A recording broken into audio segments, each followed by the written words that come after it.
Welcome back to Crafting for Profit Live. This is episode 26, and we are so happy you are joining us. Today, we are pulling back the curtain on craft fairs and markets again, but this time from the perspective of an event organizer. So many of us have experienced craft fairs as vendors, but what does it take to run a successful event? And more importantly, what can all of us do to make sure we get into the best markets and stand out in the eyes of those organizers? So, to answer these questions, we are thrilled to have John Rackowski here from How to Craft Fair. John has years of experience organizing events, and he's here to share what makes a vendor really stand out. So we have pre-recorded this episode, but we are still chatting with you live as it airs on YouTube. So if you have questions during this, just drop into that live chat. Or if you're watching it on the replay, just drop into the comment section and ask any questions that you have. And you can always ask us off topic questions in the description below the video or the podcast notes. We have a forum for that. All right, let's dive in. John, can you tell us a little bit about your background? How did you get started in the world of craft fairs and craft fair organizing? For sure.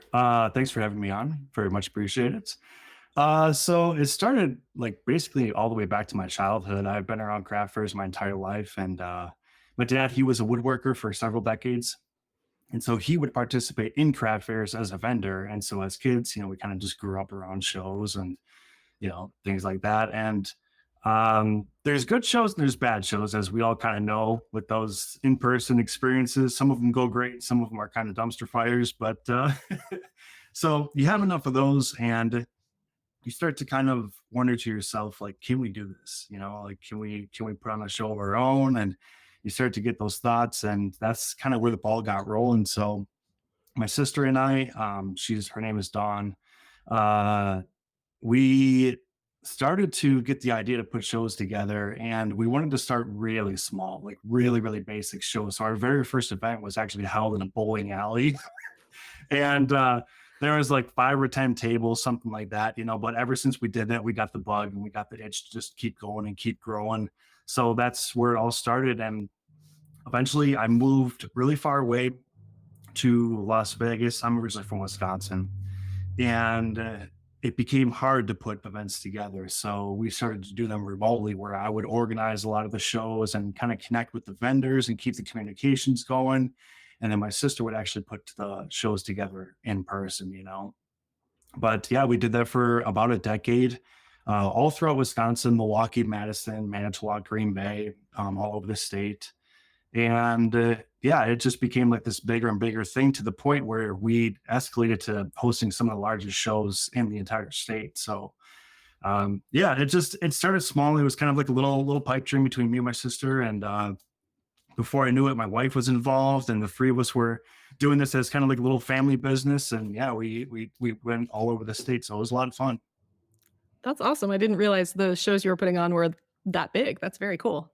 Yeah, yeah. It's there was our largest shows were about 200 or 230 booths, 55,000 square foot building. So it was pretty big. Yeah.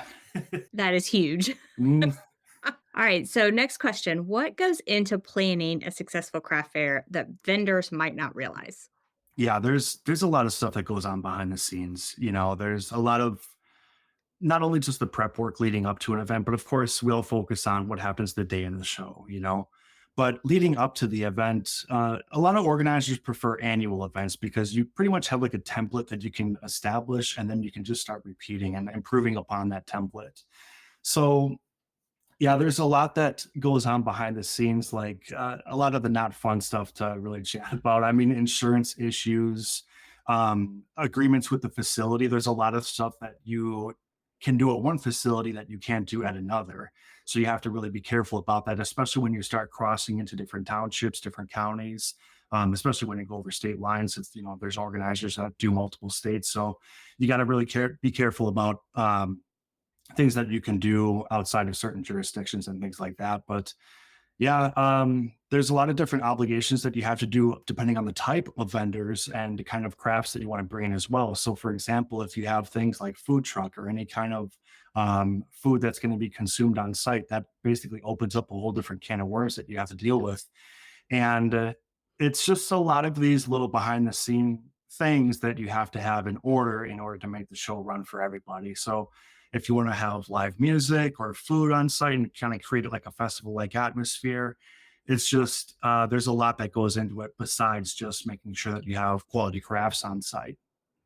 That makes sense. There's so much that Angie and I do behind the scenes for the crafting camps that we put on online that nobody, vendor or speaker agreements and working with sponsors, all these things that you don't see the days that the camp is actually running, but the prep work is almost crazier than the actual event itself.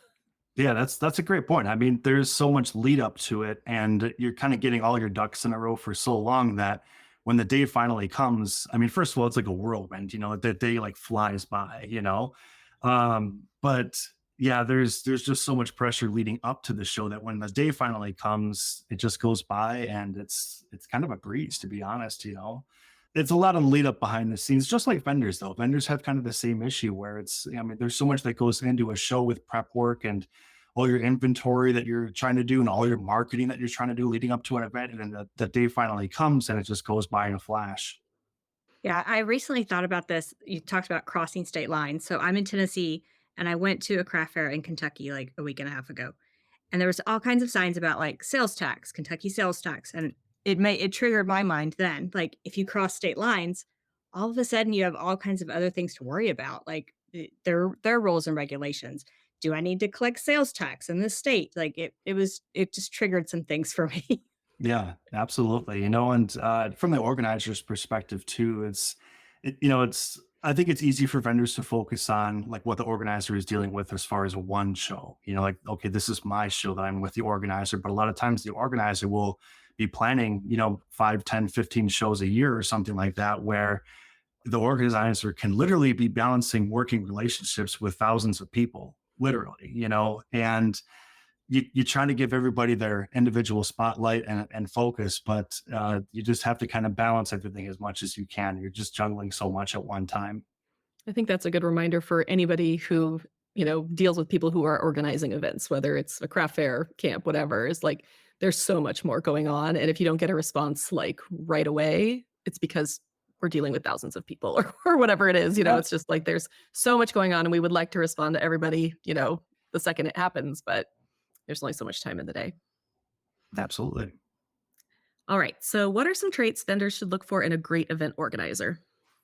I think the first thing that you think about is communication. The communication has to be clear. It has to be concise, and because you got to respect the vendor's time too. So the vendor has a lot going on. I mean, not even just with their crafting business, but just their work life, their home life.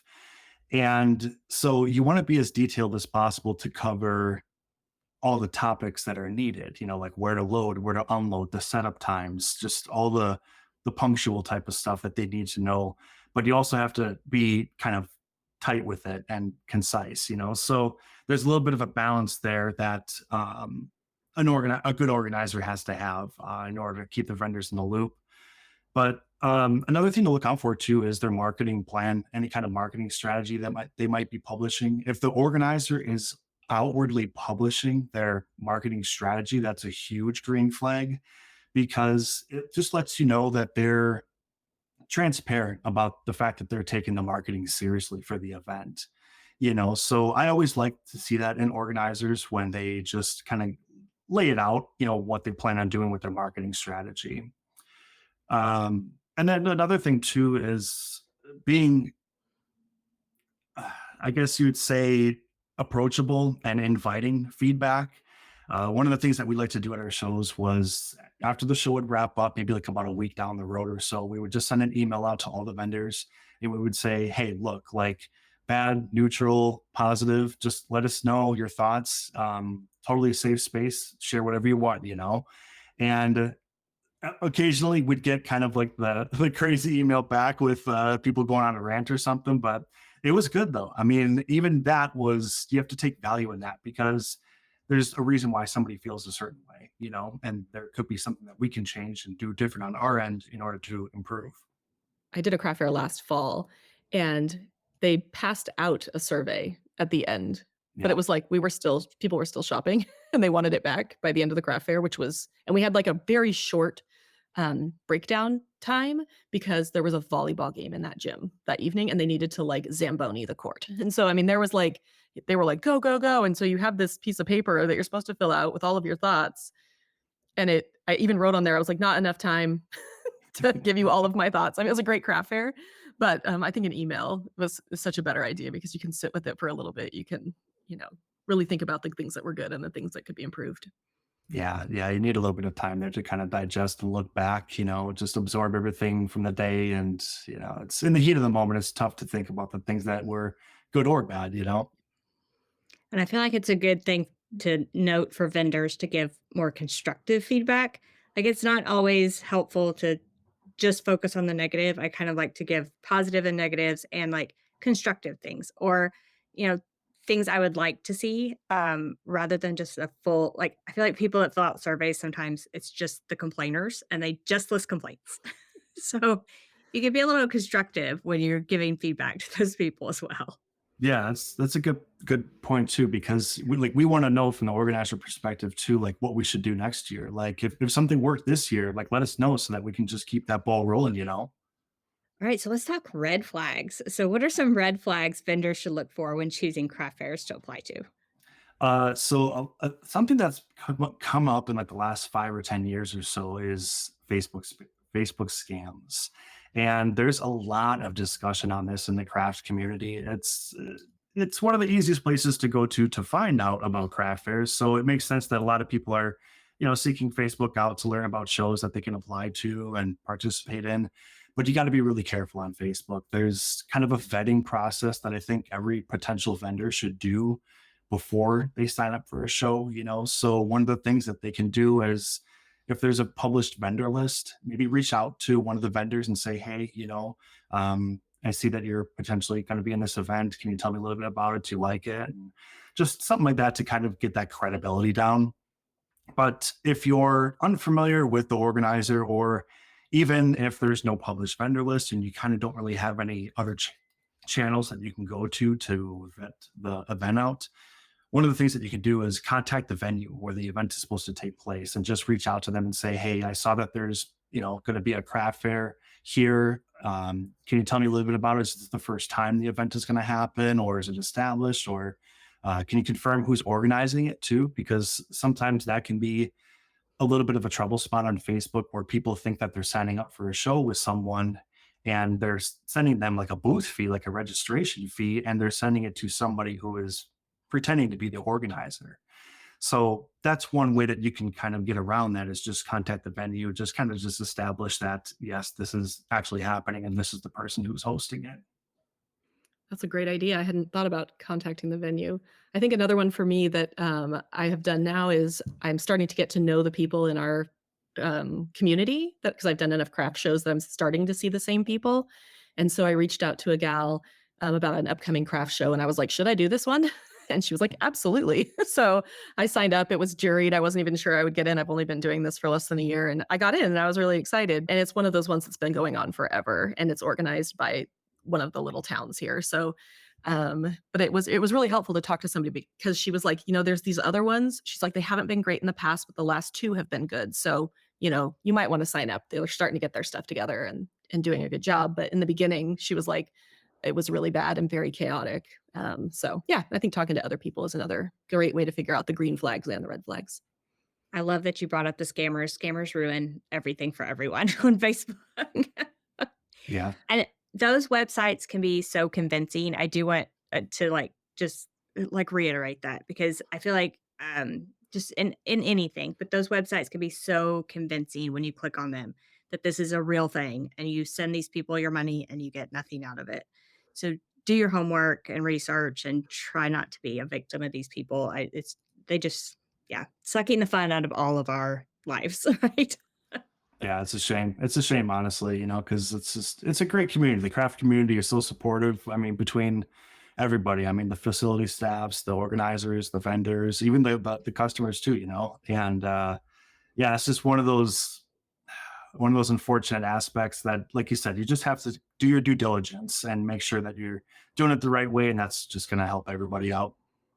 Yeah, and if it feels funny, it probably is. I tend to trust my gut a lot on this scam stuff, and if you're getting that gut feeling that, like, something isn't right, they're asking for, a weird form of payment, like it's just something isn't right with this, it's probably a scam. Yeah, and I mean, one of the rough aspects is when an organizer is just starting out and they don't really have a lot of experience to fall back on, and maybe it's even their first show that they're putting together, and that can be really tough to attract vendors because they're skeptical, and rightfully so, you know. But one of the things that an organizer can do that's just starting out is to be really clear on what kind of payment methods they accept from vendors and how it should be done, and their vendor application. That's one thing that even early on in your organizing journey, you should have a really nice vendor application just to show that, okay, this is official. Like I put thought into this, and you're paying the right person basically. All right, commercial break time. Let's do it. Okay, so we were thinking, like, what are we going to do for this commercial break for this craft fair episode? And I was like, people need a binder to organize for a craft fair, and I don't have a printable for that. Corey didn't have a printable for that, so we went to Creative Fabrica, our favorite place to go. So went to Creative Fabrica and found a great bundle of just like they were Canva templates, and you can just like so you could personalize them, print them out, print yourself a bundle of pages to like put in a binder, organize all your craft fair things. So we thought that was a good idea for this episode. So you can grab that bundle over on Creative Fabrica. The link we have for you today is link.craftingcamps.com/fair bundle. FAIRBUNDLE. Link.craftingcamps.com/fair bundle. Angie and I both love Creative Fabrica. We both are members. Both pay for our membership. Not only do they have, files that you can use in your crafts, but they have files to help you with things like this. They have a lot of printables, business stuff. So if you don't have a membership there, you might want to check it out. Yeah, like if you're like us and you have a membership, the bundle's also free. So Awesome. yeah.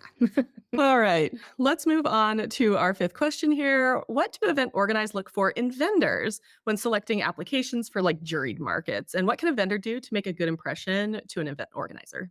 Yeah, so there's a long list of things, but one thing that you could definitely start with is not asking questions that have already been answered. So that's definitely like an organizer pet peeve where you do a lot of work to prep the vendors, and maybe have like some kind of PDF or some sort of email that you can send out to keep everybody in the loop. And a lot of times that those have specific instructions, and vendor applications, those have a lot of detail on them. And when you start getting a lot of questions that have already been answered, like I said, you're juggling relationships with so many people, and it's kind of like, so that's one of the things that, you could do to stay on an organizer's good side. But as far as specific craft fairs, understanding the fair's focus is one of the like key things that you can do. So every craft fair kind of has like a different theme, a different vibe to it. And a lot of us who have booths with crafts, we can kind of mold and maneuver our booth to suit a specific, vibe or time of year, even, or theme of a craft fair. So that's another thing that you can kind of do to help improve your odds of getting into a juried market. But yeah, juried markets, a lot of times when you apply to a show, there's a long list of things that they want you to do when you first put that application in. It's not just about filling out the form. A lot of times they're focused on product photography, booth setup, booth design, how you can construct your booth in different situations. So like a corner spot, or if you're in the middle of an aisle, or, different situations like that. So being able to be flexible with your setup is another really attractive trait that a vendor can present to an organizer, that they know that they can kind of plug you in different situations and you'll be okay. That is one of the things for this juried fair. I said, you can give me, any spot because like my booth works. It doesn't need a corner to work really well. And I don't know if that, helped, but it was just a helpful thing to just be like, you know what, I'm not going to be the problem child here. You can just stick me wherever you need me. It's my first show. I'll be very flexible. Also just being really friendly, like being Yeah. nice, it can go so far, and just being helpful, knowing what you need to do. We did that big craft fair last fall, and they had it was at a high school, and they had it was to support the band. And so they had like all the kids out there helping, and which was awesome. And But I was like, "Nope, I already got my stuff already inside," and so that other people could use the band members because, I'm a little bit younger than a lot of craft people who might need stuff, dragged in and out. I had my boys, I had my husband. I'm like, "No, we're good. We're good." And just trying to make it as easy as possible on the organizer. So I hear juried market and I'm like, that makes me so nervous. So I would be nervous about this application process. So is there any like how do you calm the nerves of that person? I just I would be too nervous to apply to a juried market. So for those nervous people out there, should they just jump in and do it and like rejection's okay and do it better next time? Is that the advice? I think it's a little bit of both. It's like a nice balance between jumping in and then, just being prepared. So there's a lot of things that you can do to help sort of establish your own credibility. Gathering testimonials is one of the easiest things that you can do. So whether it's even something verbal, honestly, something verbal that customers have said, make a little tab on your website or your social media site and have some place for testimonials that you can kind of just build as time goes on. And that will kind of back you up more or less, and put a little bit of weight behind your own words, what you're saying. So that's definitely something that you can do. And another thing that a lot of vendors will do is they'll partner up with the community in some kind of way. So they'll either have some sort of sustainable practice that they do at their booth, like, oh, my goods are made from recycled materials, or, part of my profits go towards some kind of community foundation, or there's some sort of like tie in with something positive towards the community. And that can really go a long way as well. And that's something that any vendor can do pretty much at any level of, expertise or experience. So, those are just a couple of things that kind of put a little bit of more weight behind, your own words. So let's talk a little bit more. I realize this is not in our questions. Let's talk a little bit more about product photography because I feel like this is a big one and it's really hard for people to understand that they need good photographs. So, do you have any tips or tricks for people who need to take photographs of their products or their booths or anything like that? For product photography, a light box is always a good idea. It's pretty inexpensive way to take your photos to the next level. I don't think really you have to go anything above a camera phone, your regular iPhone or whatever it might be. A light box is just going to greatly enhance the look of things and just kind of distribute that light real nice and make things look attractive.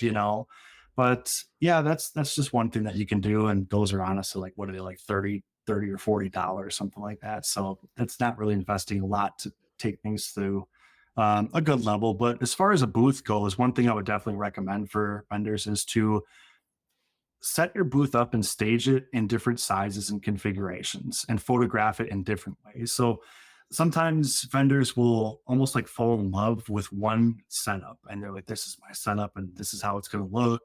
And they're kind of rigid in that thinking, where I think with an organizer, it's more appealing to see like the different ways that people can, set up the booth with it's the same products, but you could just display it in a whole bunch of different ways. And I think that's something that can really just make you more valuable in the organizer's eyes. And I know it's really stressful when you're getting set up, before a craft fair. And a lot of times you're putting the last things out on the table, like as people are showing up. Take those photos first thing because you don't want to end up being like, I set up this whole booth, I sold out half my products, and now my booth looks like crap to take a photo of it at the end of the day. Absolutely. Yeah, that's a great tip. And honestly, when the organizer gives setup times for the vendors, just get in there as early as possible, get your booth, looking perfect as early as you can, and make sure that you have some kind of a buffer too between the time that you're set up and the time that the show opens, because a lot of vendors will make fantastic sales from other vendors at the show before the show begins.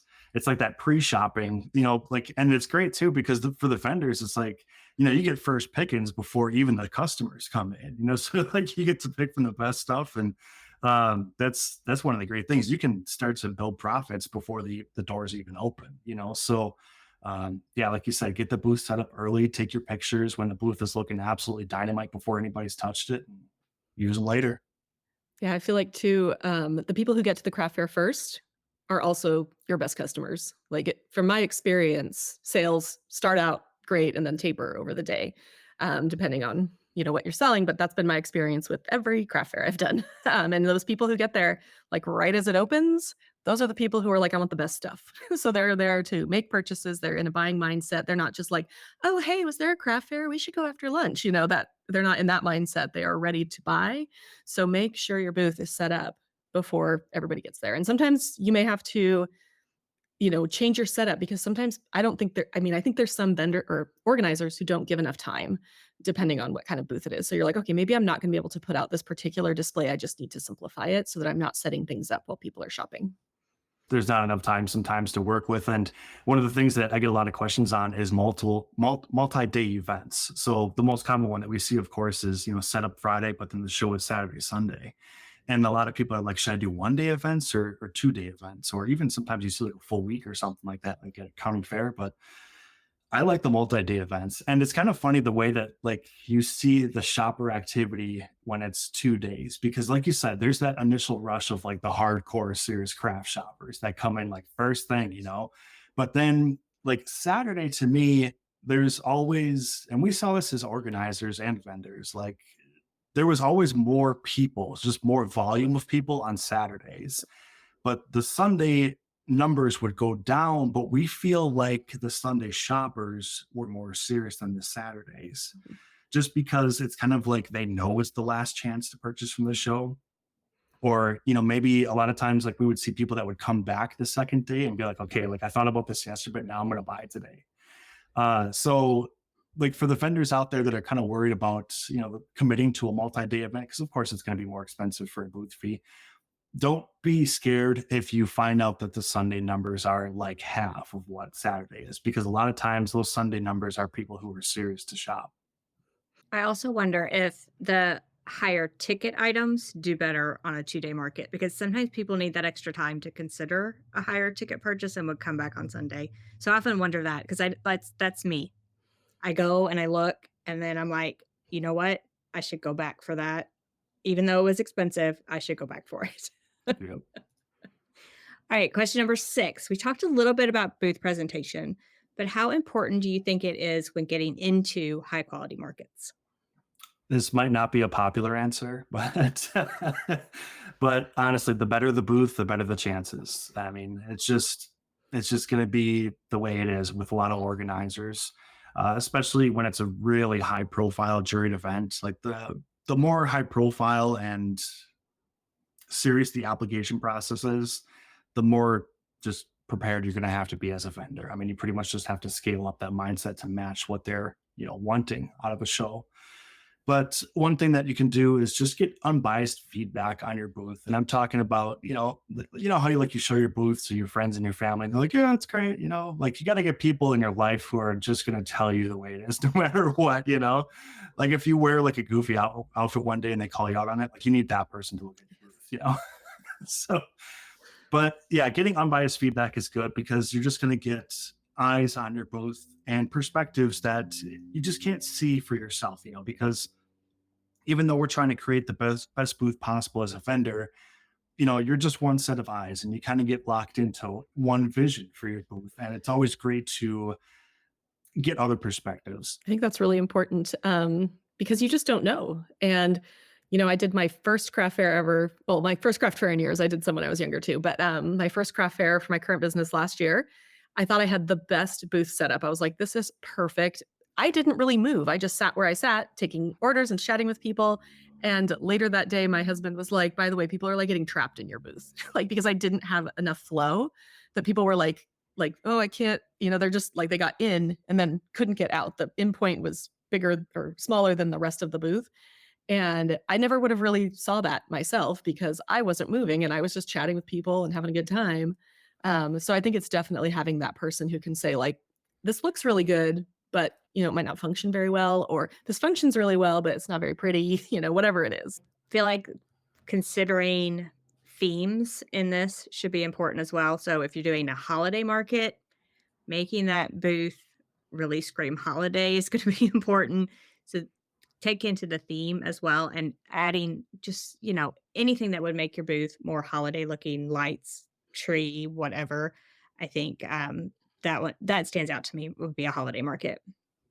Yeah, there's a lot of little things that you can mix in for, decor to really just tie into certain things that are happening. Sometimes you'll see booths too that are really interesting where the booth itself is almost like a particular theme or time of year. Like you see a lot of like oddity booths, for example, where it's definitely kind of like the spooky theme, and sometimes people can literally roll with that year round, so if you make the type of crafts where you can lead into a theme hard enough, you kind of just keep going with it all year. And a lot of times the oddity boosts do really well no matter what time of year it is. It's definitely nice to be able to tie in a certain time of year to what you're doing. For organizer perspective, with one of the things that you can do is imagine a craft fair as being like almost like a shopping mall where you have a lot of these storefronts. Like, so say a mall has like 100 different storefronts. As an organizer, one of the things that you're trying to accomplish is fill the event to capacity because you don't want people to come to an event that's like two-thirds booked. So that's just not an enjoyable experience. And, you know, but what are you filling your storefronts with? Like, are you bringing in vendors who are just trying to fill out booths, or are you filling the entire mall with like just people who are showcasing like great setups and they've really put time and effort into it? Because I mean, you got to think about the repercussions of bringing in vendors who are really only going halfway with their effort, because there's going to be sort of like a chain reaction. If it's an annual event, people might not come the next year. And that really hurts people who are coming back, like the vendors who are putting time and effort into their booths and they're committed to coming back to your event. The shoppers aren't going to come if half the people are only kind of going halfway. You know what I mean? So there's almost like a chain reaction thing that happens with craft fairs where you got to really be careful from show to show to make sure that you're bringing the right people in that are going to sustain success for the entire event for everybody involved. All right. What is one of the biggest mistakes vendors make at craft fairs that are hurting their chances of being invited back? You mentioned earlier kind of only, going halfway. What else? Being disengaged, that's like one of the main things that I would look for as an organizer. Like we talked about earlier, how there's so much lead up to the show, and then during the show it goes by so fast. But one of the things that we always try to do was walk around the entire event a few times, kind of make like a lap, and then see how everybody's doing. But then also kind of just observe like organizers or vendors for a second, and some things some things that we would see that weren't that great were just disengagement, people like not engaging with the customers, not saying hello, just looking disinterested. And it just sets off like a bad vibe for the whole event. You got to have people who are excited to be part of the show, and I never even understood that. Like, from a shopper's perspective, you're walking through a craft fair or whatever, and then, you'd see like somebody took all this time to make these things and set up a booth and, pay for a booth and all this stuff. And then you get there and you get to their booth and it looks like they couldn't care less that you're even there, visiting their work, and it's just, I never understood that. So that's just one of those really big things that pulls a lot of people back and harms them. But another thing that vendors can do that kind of limit their success is not take advantage of opportunities to keep things rolling in between shows. So you can use your in-person events in order to keep like fuel your business basically in between your events. So one thing that you can do is offer custom products at your booth. Have some kind of custom order form ready at your booth so that if there's something that you can create for somebody, or if it's gift giving season, a lot of times you'll get those really big pushes in sales like November, October, November, where somebody like a shopper has somebody else in mind that they'd like to buy for, and they'd be like, oh, this would be perfect for that person, but can you do this with it, or can you do that with it? Well, that's a huge opportunity to kind of really drive sales and drive profits in between the events by using your in-person events to create those opportunities. Yeah, so the southerner in me is thinking you can catch more flies with honey than with vinegar. So always be nice at the craft fair. And I feel like that applies to the customers as well as the organizers. So I think I wouldn't get invited back if I was also like the very squeaky wheel that always complained about everything. So also be nice to the organizers. Yeah, and things are going to come up. You know what I mean? There's going to be certain situations that don't go right, or maybe like you were assigned to a certain booth, and then you get to the show, and maybe something happened. They have to kind of move you at the last minute. That's something like relatively common that will happen. There's going to be tricky situations that arise on a show, and if you can't figure it out professionally in person at the show, just wait.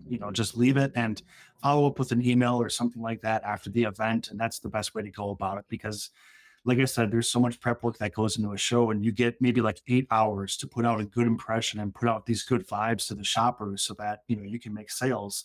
And you don't want one little situation that can be figured out later dampen all the work and effort that you put in for that one day that you have.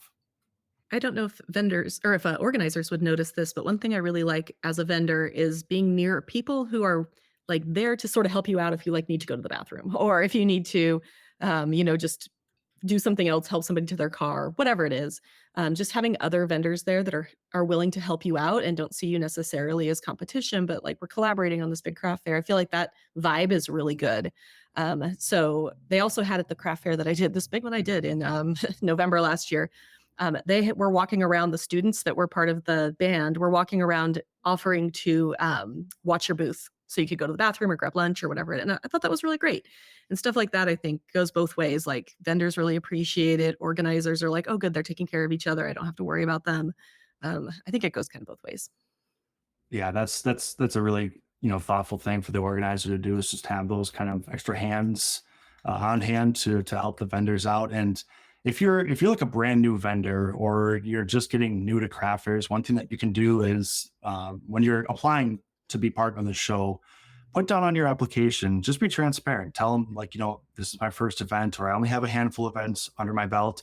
And if you want, you can even make a request to be placed next to a veteran vendor. And that can be a tremendous way to just start soaking up knowledge really rapidly. So we've seen that happen a few times where people will reach out to us and say, "Hey, I'm new. Can I be placed next to somebody who's kind of been doing this for a while?" And I think a lot of organizers will be cool with that kind of request and just appreciate that kind of transparency. That's an amazing idea. I love It's a that great idea. idea. Okay, so you talked a little bit about like getting orders after the event, but how else can vendors make the most of their craft fair experience beyond just selling their products? Yeah, so networking is probably number one at a craft fair. You're just gonna meet so many people that day, whether it's the customers or the organizer themselves or your fellow vendors. Especially your fellow vendors. I mean, that's really how you start to kind of get traction and discover those great events in your area. So networking, that's one of those things that you can do to, again, kind of keep things going in between the shows and discover new events. Again, networking has been huge for me. I did a couple of shows over like really close to Christmas, and they weren't nearly as good as I was hoping they were going to be. But the people I met there, because we didn't have a lot of customers, like we ended up chatting a lot. And they were so incredibly helpful for me figuring out what events I might want to apply for this year, figuring out what I might want to avoid, getting to know other people when they came in. Hey, this girl's new. You should check out her stuff. And so even though the sales portion of it was a bit of a bust. I mean, I still made a profit and it was okay. Um, I really feel like the networking took that event actually a little higher for me because I was like, "Oh, I actually now know more people when I go to these events." Yeah, yeah, it really unlocks a lot of opportunities, down the road, and you should always just keep an open mind when it comes to that. Another in-person thing that you should definitely be doing at every craft fair, though, is building up that email contact list for sure. Like I knew both of you were going to be like, yes. I was going to be like, we can't have an episode of Crafting for Profit Live without talking about an email list. So I was going to make you talk about it. Yeah, no, it's so true. I mean, look what happened. I mean, who knows when somebody's going to watch us down the road? But we just saw what happened with TikTok, right? Where there was that scare where, oh, TikTok's going to go away, and all the effort that people put into building up these social media platforms. And honestly, it doesn't matter which one, Facebook, Instagram, anyone. It's like there's no guarantee that those are going to stick around or be around, or who knows what might happen with them. But an email contact list, that's forever, and you're in control of that. So you have to keep working on building that up and just take advantage of what that can offer you. So I had an idea, something you were talking about getting testimonials. So when they sign up for your email list, perhaps you could email them after the craft fair and say, hope you enjoyed it. Hope you enjoyed your product. Here's a link to give me a testimonial. And that way you're collecting those testimonials. You've interacted with that person and you have the testimonials for like that next market you apply for. So that idea kind of hit me when you were discussing that earlier. Yeah, that's definitely a great idea for vendors, and even customers who make purchases from you. It's a good idea to get some kind of contact information. Email is fantastic because you can follow up down the road and say, hey, I hope you are still digging the product or whatever it might be, and you can offer sales, or here's my event calendar, here's where I'm going to be next year, and things like that. And yeah, once you get that like snowball going, you get that rolling down the hill, and it can just build and build. But yeah, the email contact list, that's so huge for in-person shows, just to keep working on that, chipping away. We've talked about using a QR code in the past versus a written list, but I'm going to buck convention here and say I think a written list is better after doing this for a while, because there are so many people who come to my booth who are like, "What's a QR code?" And then I have to take the time to walk them through how to sign up for my email list. Whereas if they just put on their email list their name and then they check a box that say, "I consent to giving you my email address and you can email me," I think that that's going to get you way more email addresses. This has just been my experience that the next one that I'm doing here in May is going to be a handwritten list because I got tired of dealing with people who didn't understand how to open a QR code on their phone. Yeah, one thing that you can do too as a vendor is have sort of like a sheet. There's kind of just the standard email sign up sheet where it's like, okay, you put your name and then you put your email. And there's usually some kind of like disclosure or disclaimer where it's, you're informing the person how you're going to use their email. But some people are kind of sketched out about putting their name and email on a sheet of paper with a whole bunch of other people where it's like, Mm. well, geez, I want people with, take a picture or whatever. So what a lot of vendors will do is just have some sort of a box, and fold up a bunch of sheets of paper and just be able to Yeah. tear a sheet off and drop it in the box. And that can kind of alleviate that nervousness too. So I've seen some vendors do both, where they have the sheet and then just the box next to it for people that are just a little bit sketched out about having their name and email on a sheet of paper. So yeah, having it both ways. I mean, we've collected them, both ways, but yeah, I think in-person events, there's just always something to learn. I mean, that's the thing. And even when you're starting out and you don't know a whole lot, I mean, or even if you've been doing it for years and years, like you can never stop learning at in-person shows. And I think that's one of the things I like about craft fairs, where there's always some sort of transformation. There's always some sort of like new approach or new technique that vendors are rolling out. Like you just mentioned QR codes. If you would have talked about that like 15 years ago, you'd be like, what? What? you know? So I like craft fairs in that they're like a mix of traditional and kind of like these progressive approaches. And that's one of the reasons why I fell in love with craft fairs. It's just that there's always like an opportunity to learn something. If you're participating in one as a vendor, just look around, look at your fellow vendors, and of course, don't outright copy somebody, but just get inspiration, get fuel to see like one thing I would challenge vendors to do is find the best booth at a craft fair. Like find your favorite one, the most attractive looking booth, and think about why it's the way it is. Like what did they do to get to that point? And you just kind of realize that they didn't start off that way. Their booth started off terrible, just like all of ours did. And it just each time out is a learning opportunity. I think the learning opportunity thing is so important. Just a little story from the last time I was doing this craft fair at Christmas that didn't do as well.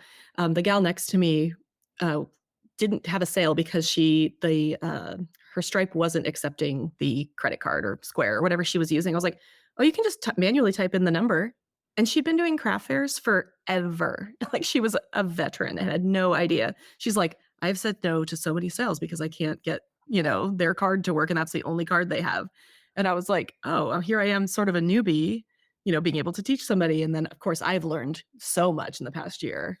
But yeah, it was like one of those things where I was like, "Oh, I don't even know what I know." All right. John, this has been really insightful. Before we wrap up, I know you have a great YouTube video that dives deeper into this topic. Can you tell us a little bit about where our listeners can find it? Yeah, sure. So my YouTube channel is at How to Craft Fair, and I would say honestly, hands down, the best video on my channel is the 101 tips for craft fair vendors. It takes you through everything that you should think about before, during, and after a craft fair. So this video is an hour long. It's literally 101 tips.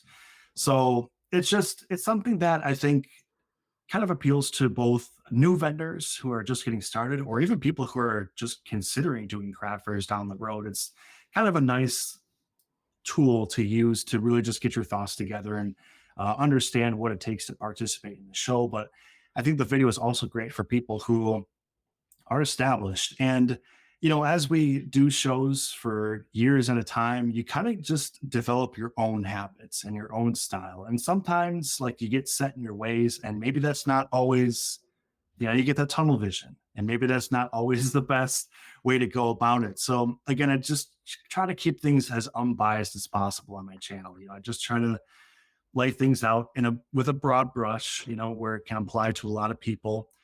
And that video in particular, I think, does a great job of highlighting things to get you prepared for what it takes to participate in the show. Not only just the lead up to it, but things that will benefit you for after an event, how you can learn from everything that you just did and completed.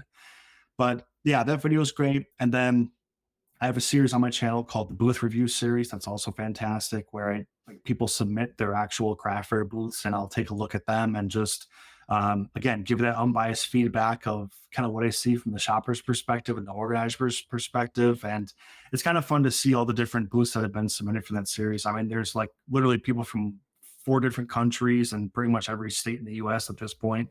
And it's nice to see different setups and how you can look at a completely different craft fair booth and just identify like good traits.